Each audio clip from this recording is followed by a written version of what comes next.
From ESPN, you're listening to 30 for 30 podcasts. My name is Jody Avirgan. This episode, a story of scandal from South American soccer. When you talk about soccer in Latin America, you very likely think about Brazil. Perpetual World Cup qualifier, 5-time World Cup champion. But this is a story about another team, a team trying to take down Brazil. And it's about a series of escalating acts that look to upend the power structure throughout World Cup soccer. We call it the Fall of the Condor. It's a story we reported with help from the Spanish-language show Radio Ambulante. Our version is hosted by me. Hay un poquito de español en este, and it starts right now.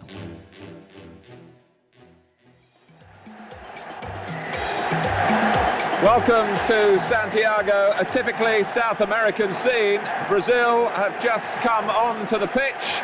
You can hardly see them. Well, you can now because the television camera has forged a way through. They've been surrounded by photographers. That's the way it always is, wherever Brazil play, especially when it's a World Cup qualifier. It's mid-August 1989, Santiago, Chile. Brazil and Chile are facing off for a spot in the World Cup to be held in Italy the next summer.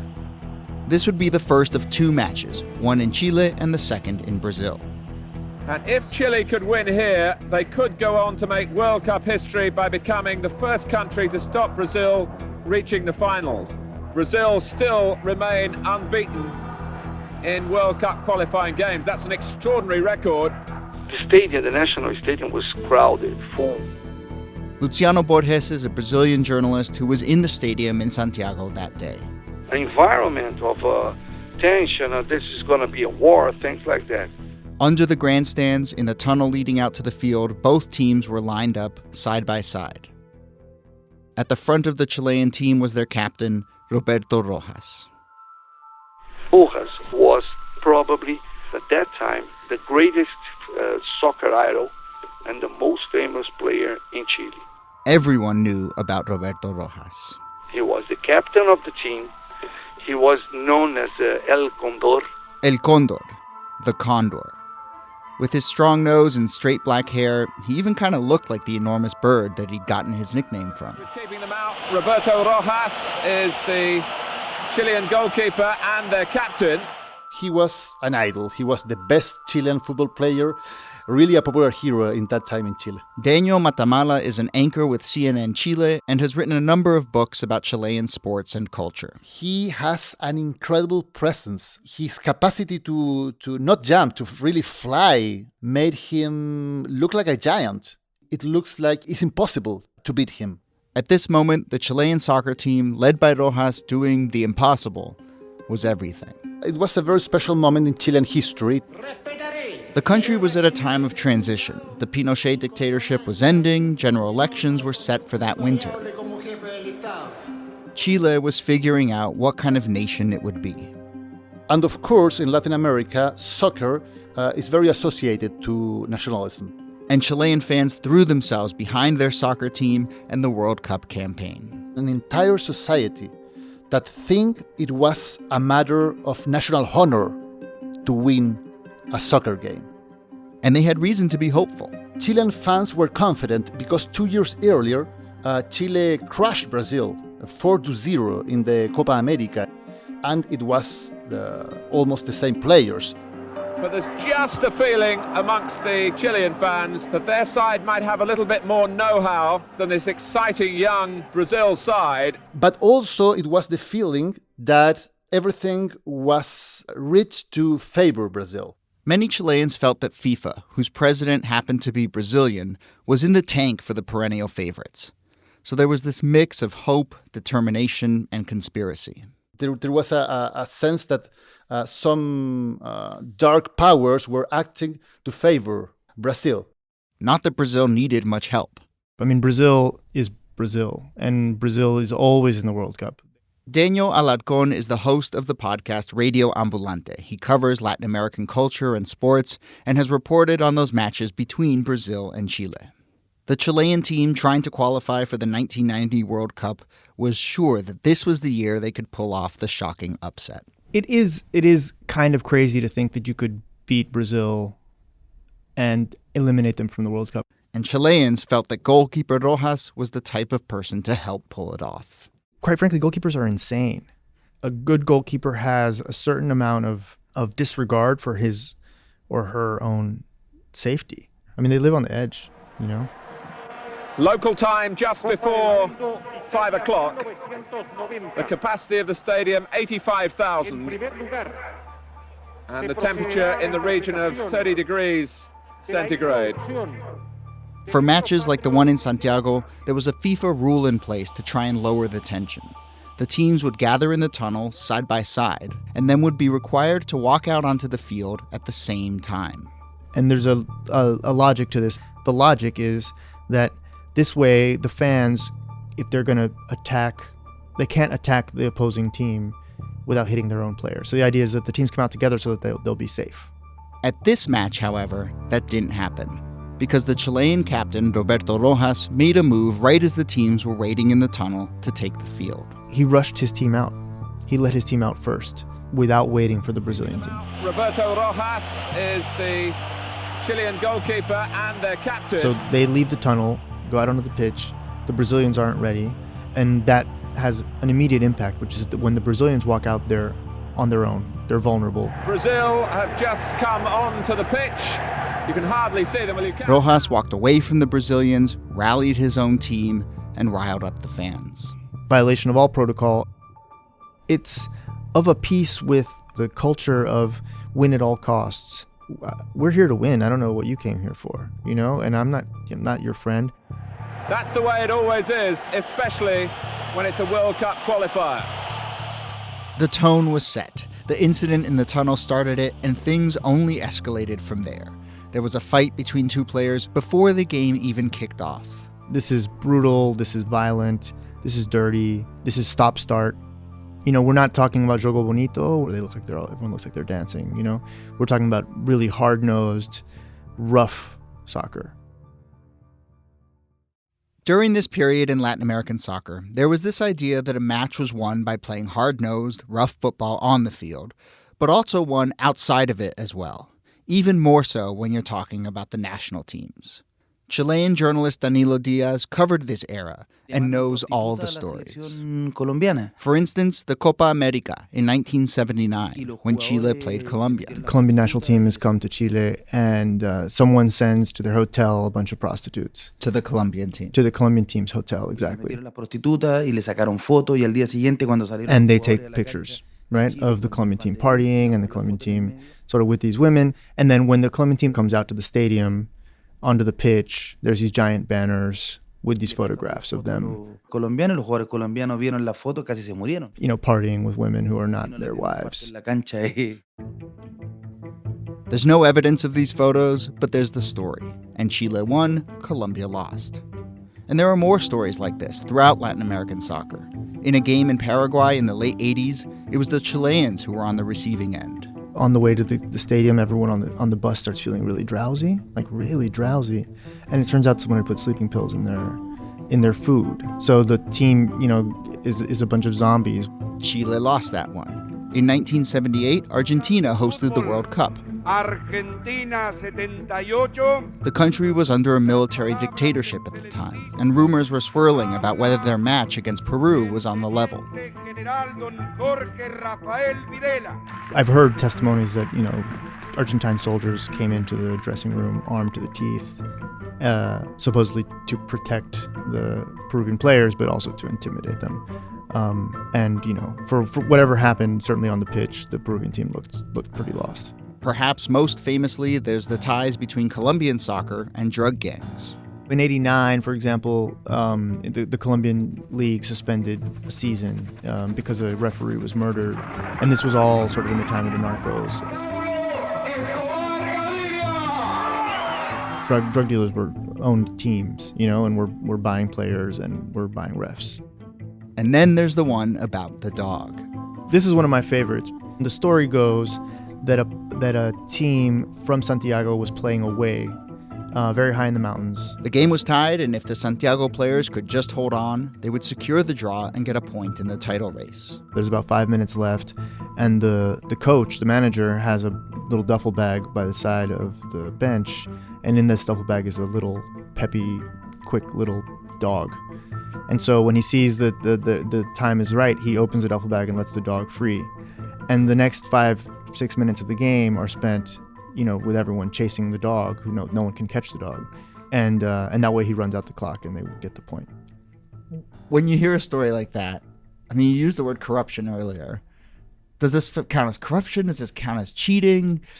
God, I mean, that's a huge question in football. So there's a saying, fútbol es para los vivos. It's been mistranslated as football is for the living. It's actually in Peruvian Spanish, el vivo is that person who's alert, who's quick, who's quick thinking, and that's true. Soccer is for the person who can think on their feet, like both literally and metaphorically. Now, the dog, like letting a dog free onto the pitch, really sort of crosses the line. But I grew up with a healthy respect for el vivo, for gamesmanship. And I think in Latin America in general, we have this acceptance that that's part of the game. Chilean soccer, at every level, was no exception. Reporter Danilo Diaz saw his country's football culture reach a point where they were going to be más bandidos que los bandidos. More bandits than the bandits. And El Condor, Roberto Rojas, was in the thick of it all. He was caught up in a fake passport scandal, he'd gotten in fights with coaches, he'd been caught doping. Basically, every scandal involved Rojas in one way or another. He was always a player who pushed the limits.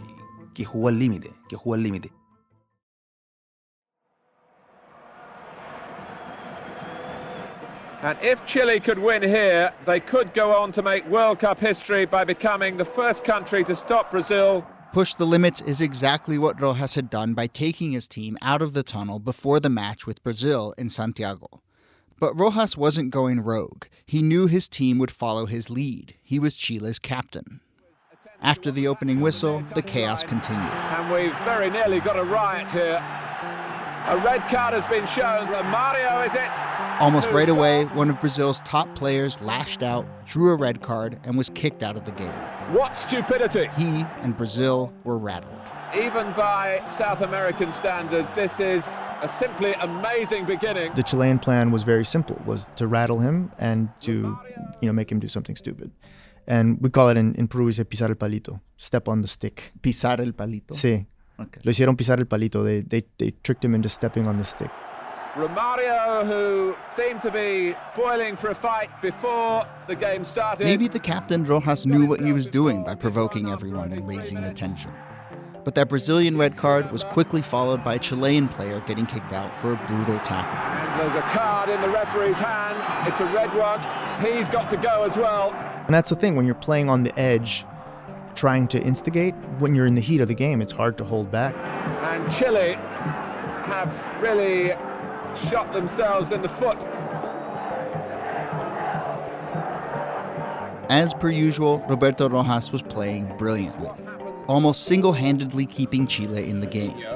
But then things turned from ugly to ridiculous. Triangle, and Mazinho is in the clear, and Puebla, oh my word, it's the craziest of own goals! Unbelievable! A Chilean defender flailing at a ball and trying to clear it, accidentally kicked it off his own teammate's back, right into his own goal. And Brazil have been handed one of the strangest goals on a very strange night for World Cup football. And then, towards the end of the first half, with desperation rising for Chile, down by 1, Chile was awarded a free kick. But the entire Brazilian team was arguing with the ref about the decision, and one of their players was holding the ball in his hands as he was arguing. Before he could notice, though, a Chilean player ran up to him, took the ball, put it on the ground, and passed it to a teammate. Clear, it really should have been 1-1. And now it is. One quick strike, and Chile had punched the ball into what was basically an empty net while everyone was standing around and arguing. Now, that is audacious, that is perhaps sneaky, some would say dirty. But it was what Chile felt they needed to do. Más bandidos que los bandidos. This is a war, And in war, the ends justify the means. And at last, the final whistle on one of the most amazing matches that it's ever been my privilege to see. And that was it. After all the tension, the near riots, a 1-1 tie. A mixture of the sublime and the ridiculous in Santiago. Sublime and ridiculous for the announcers, perhaps, but an absolute fiasco for the Chileans. This was the first of 2 games in which they had to eliminate Brazil. They'd had their home crowd, they'd pushed the limits of FIFA protocol in the tunnel, and still they'd walked away with only a draw. The crowd felt the frustration as well. After the match, fans started to get rowdy, throwing things onto the field. Brazilian reporter Luciano Borges remembers the chaos of that moment and how hard it was to get off the pitch. So the Brazilian players, and even me, we have to go protected by the shields of the policemen. I saw some stones flying through, close to my head. And they're very violent. So they're throwing batteries, from radio batteries. They're throwing batteries, stones. After he escaped the field, Borges went to the locker room to interview some of the players, including the Chilean goalkeeper. And I walked to the dressing room from Chile. And Rojas saw me. And he came to me and said, "Hey, how are you? How are you?" "Oh, fine." Borges, the reporter, kind of admonished the goalie. You didn't need to pull that stunt at the beginning of the match. It wasn't necessary to raise the tension like that, he told him. And he said, "Man, we have to use everything we can to win Brazil." We have to use everything we can to win against Brazil.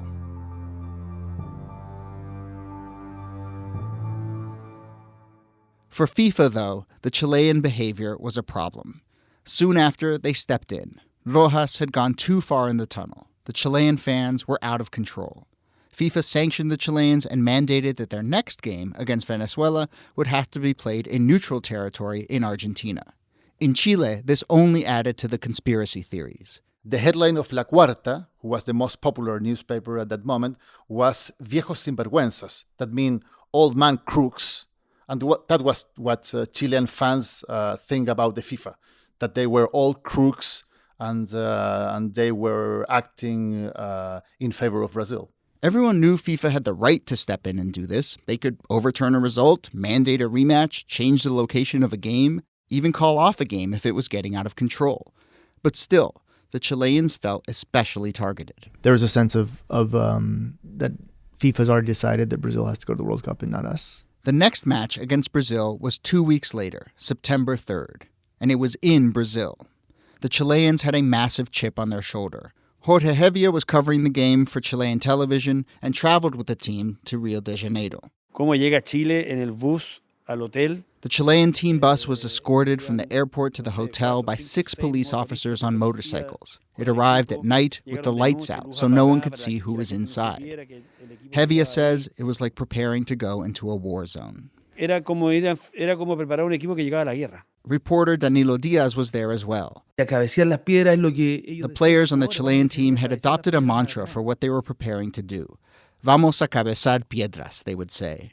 We're going to slam our heads against the rocks. The next day, they were going to cabezar piedras at the Maracaná.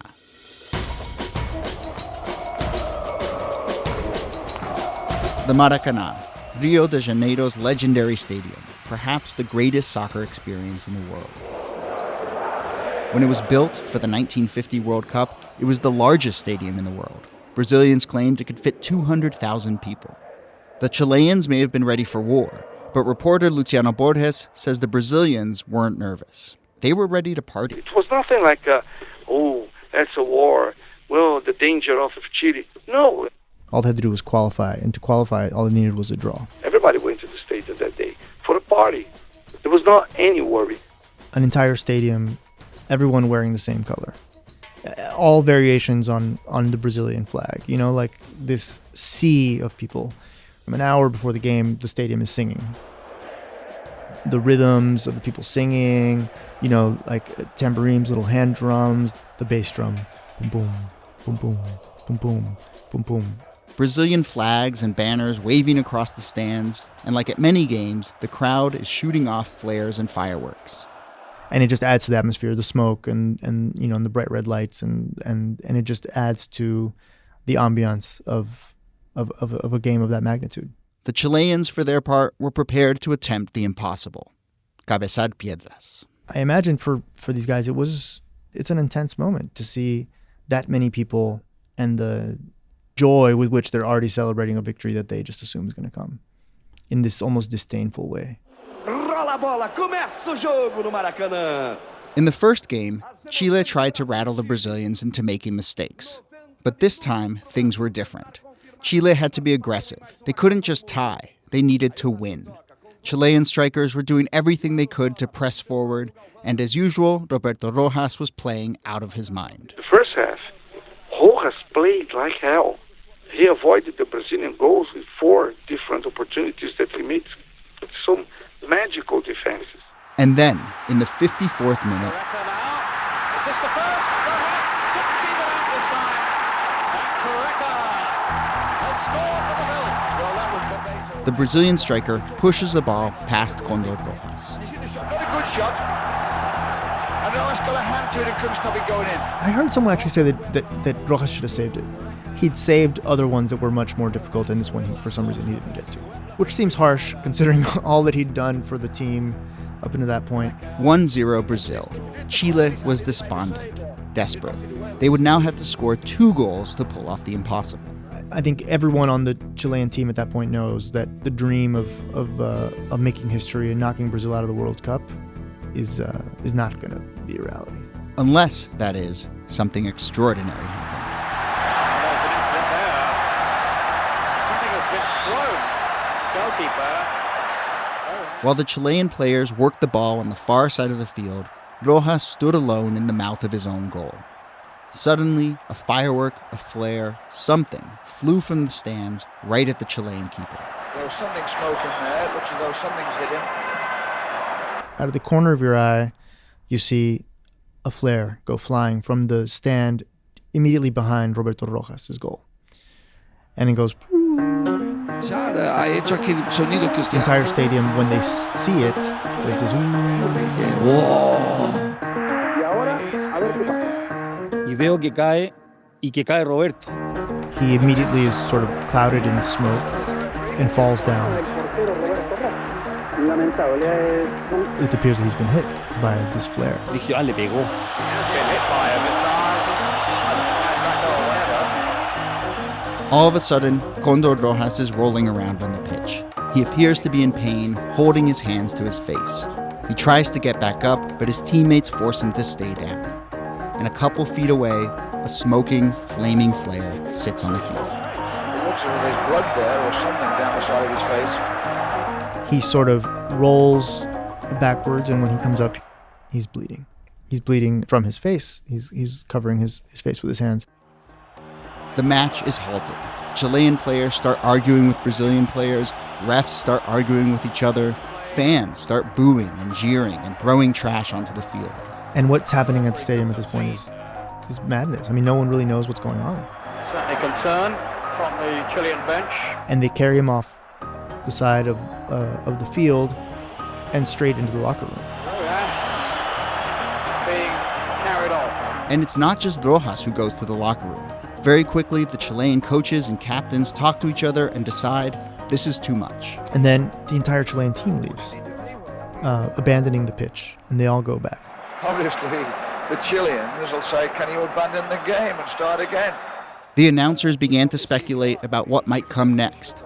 Perhaps the Chileans were hoping to force a restart or a rematch. So there's this moment where neither the refs, nor the opposing players, nor the 130,000 fans, nor the millions watching on television, both in Brazil, in Chile, and worldwide, have any idea what's going on. So the referee, and he's called it off. He has called the game off, which we can only presume means that Chile refused to reappear. And it's a very hostile reception from the crowd, jeering and whistling all around the stadium. This is what's so crazy about it. You can't walk off the pitch in a game like this.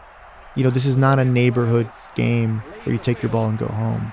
This is a FIFA game to qualify for a World Cup. The Chileans were going in looking for any reason to protest and walk off and demand the game be played again. And when Rojas goes down injured, quite severely injured, I mean, face is covered in blood, they look like they'd found their excuse. Yes, it's almost certain now what will happen is the game will be replayed in a neutral country in somewhere in South America. The closest country to Brazil, I would think. Which would be where? I really don't know. My geography is not that good. As Chile had to do in their last game with Venezuela. Cuando entré al camarín de Chile había olor a sangre. Milton Mias and other reporters followed the Chilean team off the pitch into the locker room, which was filled with the smell of blood. Me mostraron a Roberto Rojas que tenía unos. Rojas had a number of cuts on his face. Cuando ocurre Jorge Hevia was there as well. He would go on to be a very famous broadcaster in Chile, but at the time he was just a young reporter. So he's kind of milling outside, milling around outside the locker room. And he stumbles into Pelé. Y estoy con el gran Edson Arantes de Nacimiento Pelé. Just the greatest player in the history of the sport. So the young reporter starts talking to the soccer legend Pelé. He goes right up to him with a microphone in his hand and he says, "What do you think about what we just saw?" Pelé, ¿qué le parece todo lo que ha acontecido? Y él me dice, eso es. Pelé says, "That's metapio." Nunca se me olvidó lo que me dijo. Eso es metapio. Metapio is iodine. So he's saying that the red stuff on El Condor's face is iodine. It's not actually blood. Eso es metapio. Eso es falso. That's fake. That's not real. Basically, the first person to go on the record as doubting what 130,000 people had just seen with their own eyes was Pelé. Nunca se me olvidó lo que me dijo. Eso es falso.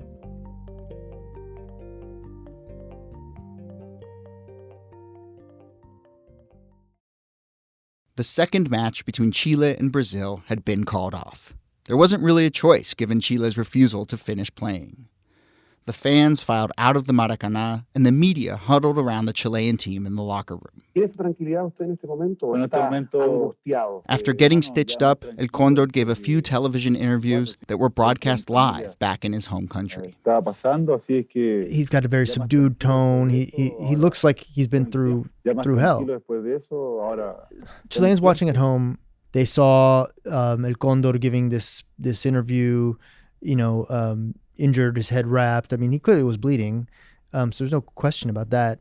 Everybody believes that Rojas was really hit and that the players did the right thing leaving the field. I think there was no room for doubt. Whatever had happened with Rojas, the act of walking off the field had bound the entire team to their captain. And that action by the team bound them to the entire country.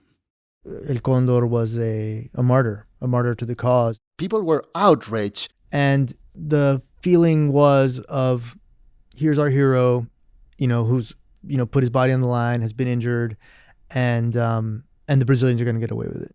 And for Chileans watching from home, what should come next felt obvious. The right thing will be that Brazil will be disqualifying and Chile were promoted to the World Cup directly. Tensions immediately mounted between soccer fans and, in a way, between the two countries. That night there were protests in Santiago in front of the Brazilian embassy, and very rowdy protests. The employees of the embassy who had gathered to watch the game were caught inside as the protests grew and grew. The news media descended. There are reports that Chileans attacked anyone walking by who happened to look Brazilian. Things were spiraling. In this fit of nationalism that was an extension of the game itself. Pelé had been the first to cast suspicion about the blood streaming down Roberto Rojas' face. But he wasn't the only one. In the hours after the match, reporters who were at the Maracaná started to ask questions, because they knew what this Chilean team was willing to do to win. And all of a sudden, the guy was with blood. We quite did not understand what happened. Pelé had said the blood looked fake. For others, they wondered why there would be any blood at all.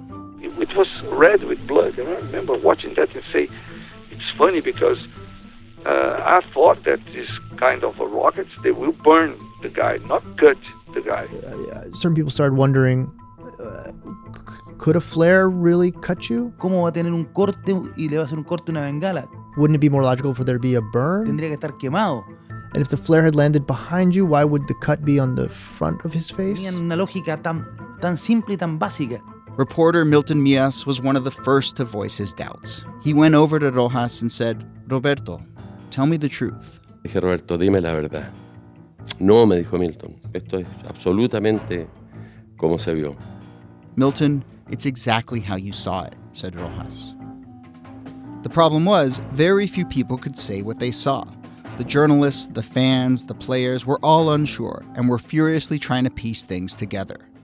When the incident happened, all the television cameras were pointed in the wrong direction. The action was on the other end of the field. No tenía la toma. They didn't get the shot. There was no video proof of what happened. But there were news photographers at the game. It quickly became apparent that this was the only place there would be a record of the incident. So of all the people in the stadium, nobody could prove one way or another what happened except the photographers. The photographers immediately started huddling together to find out what each other had.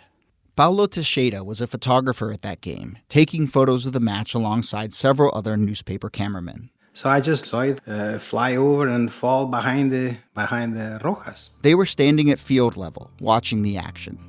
Paulo saw the flare, what he calls the bengala, fly out of the stands. But he saw it with the naked eye.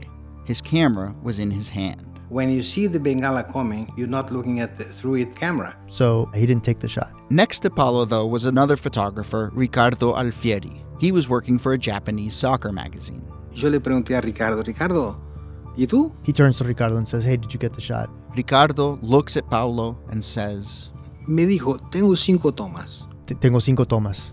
Tengo 5 tomas, he says. 5 tomas, 5 shots. Ricardo happened to see the flare through his camera and had snapped his shutter 5 times. He knew he had the shots.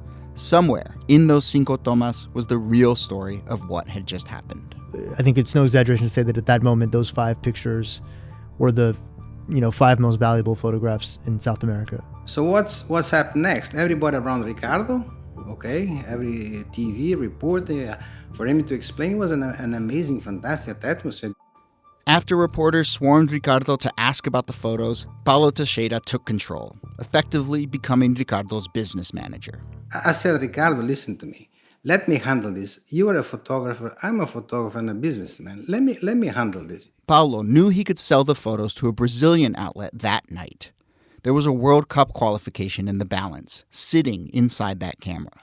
And so what happens over the next couple of hours is this kind of madcap, on-again, off-again attempt to sell these pictures for the most money possible.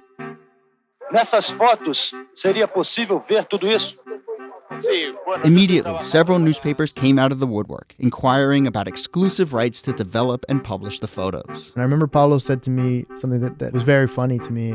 He's like, for a few hours, he got to live like a king because everybody wanted those pictures. So he described riding in a limousine, carrying this roll of film in his hand. Paulo helped Ricardo set his price, $5,000. Which to me doesn't seem like a lot of money now, but Paulo assured me that was an extravagant amount of money.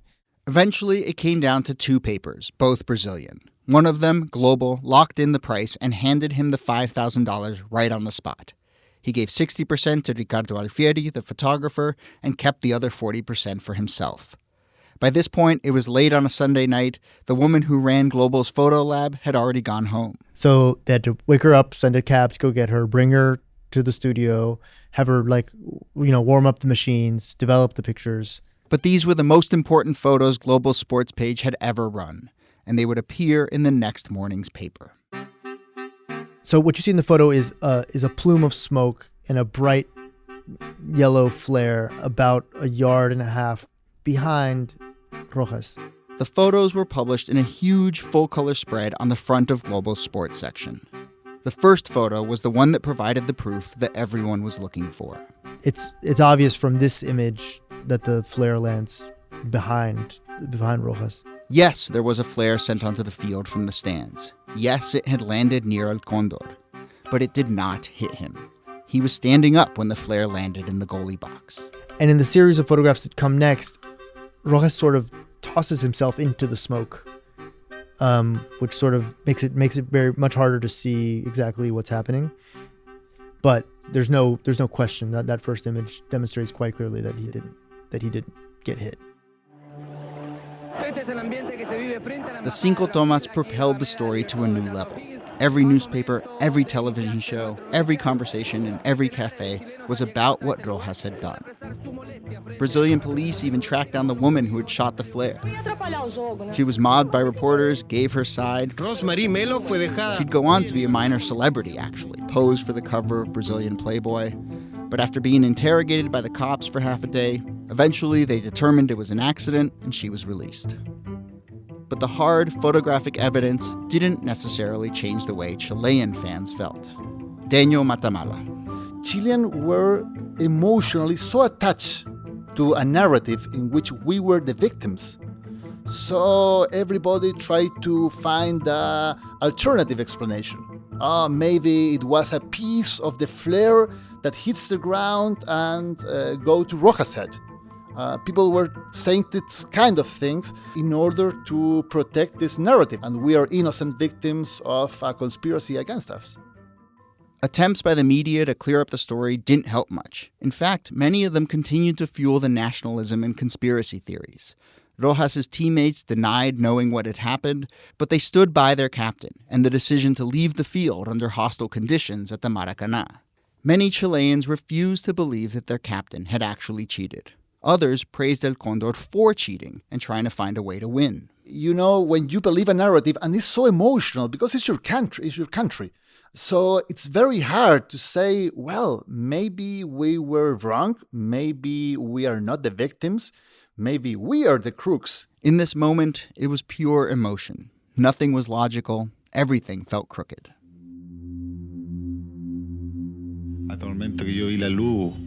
The only thing I remember is the light to the side of me.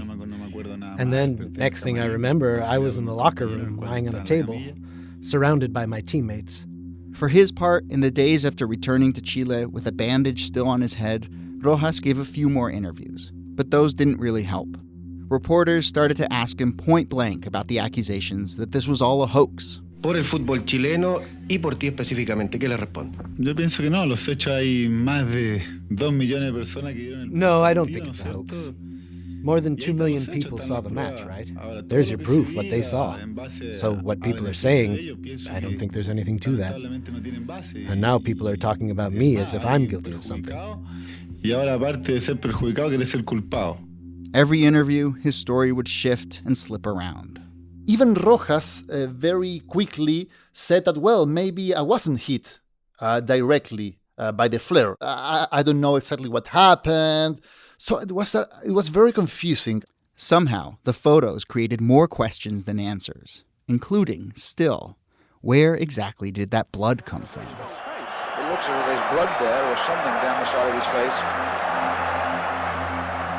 A week after the match, FIFA stepped in. They sanctioned Chile, the team, not for what Rojas had done, but for leaving the pitch and refusing to come back and finish the game. Chile was out, which automatically sent Brazil to the World Cup. At the same time, they launched an investigation into Rojas' behavior. A few weeks later, they called Rojas to FIFA headquarters in Zurich. Just as El Condor was going into the hearing, reporters asked him what he was thinking. He replied, Hoy atajo un penal. Today I'm going to save a penalty. But Rojas was not able to save this one. FIFA had reviewed the evidence and they issued their ruling. Rojas was banned from soccer for life. They didn't find conclusive proof that his teammates were part of the plot, but even so, FIFA banned Chile from the next World Cup as well. Reporters in Zurich swarmed Rojas. He was still being evasive. Eventually, one reporter, trying anything to get a straight answer, asked Rojas whether he had psychological problems. Did he think the way he was acting was normal? Normal o anormal? I'm not sure. I feel normal. I've been dealing with this situation, and it has felt like it's gotten away from me. And here I am. I can't tell you if I'm normal or abnormal. I'm trying to be as normal as possible.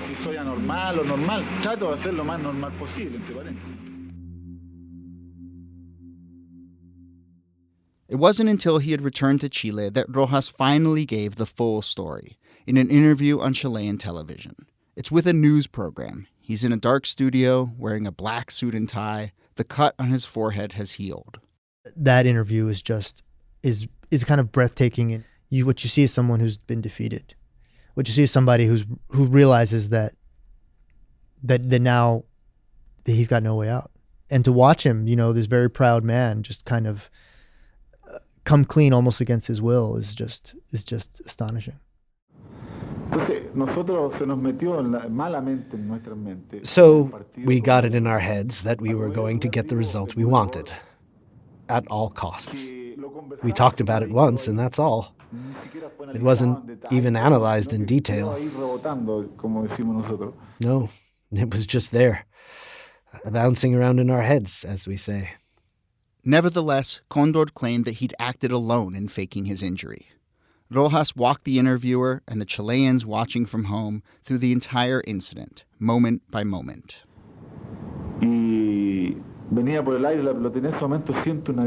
I turn my head left, and I see a light falling. But there was a lot of smoke, and that was when, in a matter of seconds, I said, "Well, here it is." The here was his opportunity, his chance to disrupt the match. It all happened in 1,000th of a second. If I had thought about it for a minute, maybe, I would have done nothing. But in an instant, I was wrapped up in something that everyone believed had actually happened. When he was pushed on exactly what he had done when the flare hit the ground, Rojas finally admitted that as he fell towards the smoke, he had cut himself. How? With a razor blade that he'd hidden inside his sock. Well, I went onto the field with it, but I wasn't worried about what I had to do with it. In the first half, I forgot about it. If you remember, I was playing one of the best matches of my life.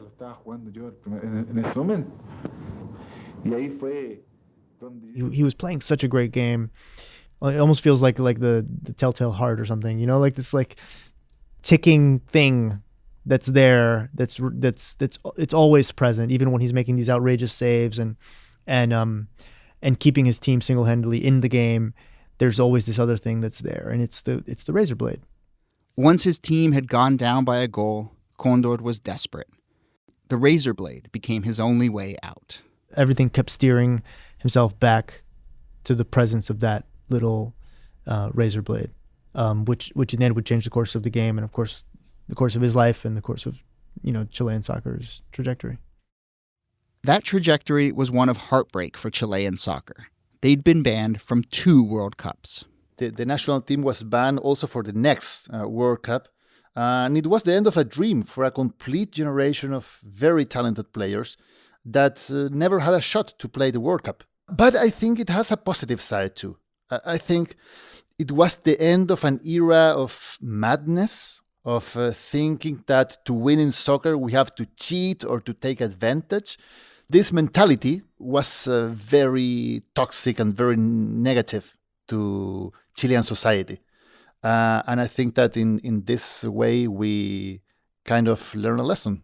Roberto Rojas is still alive, though he's battled serious health issues over the years. He lives in Brazil now, of all places, where he coaches soccer. He's spoken from time to time about the incident, but his story still changes. Conspiracy theories still exist. I think that it's impossible to think that he was alone. I think that obviously he was a leader. He was the leader of the team. But who else was involved? That's very, very hard to say.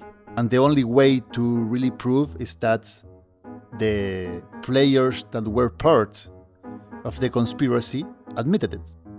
And I think they don't have many incentives to do it. It's difficult to know, and maybe we will never know. What Rojas did seems impossible. Impossibly audacious, impossible to think it would lead Chile to beat Brazil, impossible that it would have such ripple effects. Rojas himself saw the impossible in that moment. Y ahí fue donde yo digo, algo tiene que haberme manejado anteriormente para. And that En ese momento, en cosa de segundo, was when I decided something had to be steering me internally. At that moment, in a matter of seconds, lead me to take advantage of a moment that felt impossible. do think about this a lot, man, because everything about being a professional athlete at that level is a series of negotiations with what's possible. And everyone's saying, like, that'll never happen, and then it does. You start out playing soccer in your neighborhood, in your, little town, and you're like, I want to play professionally, and everyone's like, nah, it'll never happen, and it does. I want to be on the national team. It'll never happen, and it does. I want to be the captain of my national team, and everyone's like, it'll never happen, and it does. I want to lead my team to the World Cup by defeating Brazil and knocking them out. It's like everything that they've done, that a guy like Rojas has done, has been a series of impossible acts. And so if you're raised in that mindset, why wouldn't you attempt this act that is on the surface, I say dumb, but he might say impossible. And there it is.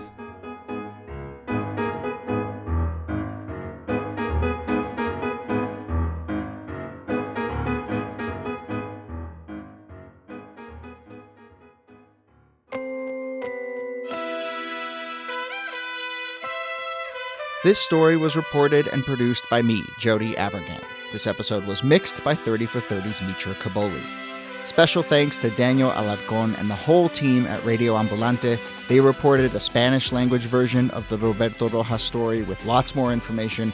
It's called Alias El Condor. If you know Spanish, check it out. It's really excellent. You can find Radio Ambulante wherever you get your podcasts. Keith Romer helped edit this piece. We got production assistance from Lee Hernandez, Sam Lee, Cristobal Correa, and Martin Cruz. Megan Geyer helped with archival research. Special thanks to Ryan Nantel, Jenna Anthony, and Rose Eveleth. Fact-checking was by Roger Jackson.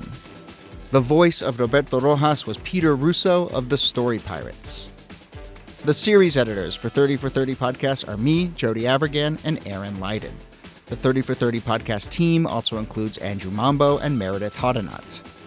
Special thanks to 30 for 30's Kath Sankey, Jennifer Thorpe, Eve Wolf, and Riley Bloom for production support. Executive producers for 30 for 30 are Connor Schell, Rob King, and Libby Geist. Our development team is Adam Newhouse and Trevor Gill. The ESPN audio team includes Trog Keller, Tom Ricks, Megan Judge, Pete Giannassini, and Ryan Granner.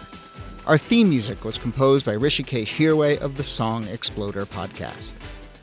On our website, there's a transcript of this and all of our episodes and lots more. Check it out, 30for30podcast.com. My name is Jody Avirgan. We'll be back soon with more 30 for 30. Coming up on the next episode of 30 for 30. He said, my God, he said, that would make the Astrodome look like a peanut dome. And he said, it would be the greatest building in history. My God, we'll build that sucker. And I knew the name Superdome would be perfect. The only two names I considered were Ultradome or Superdome.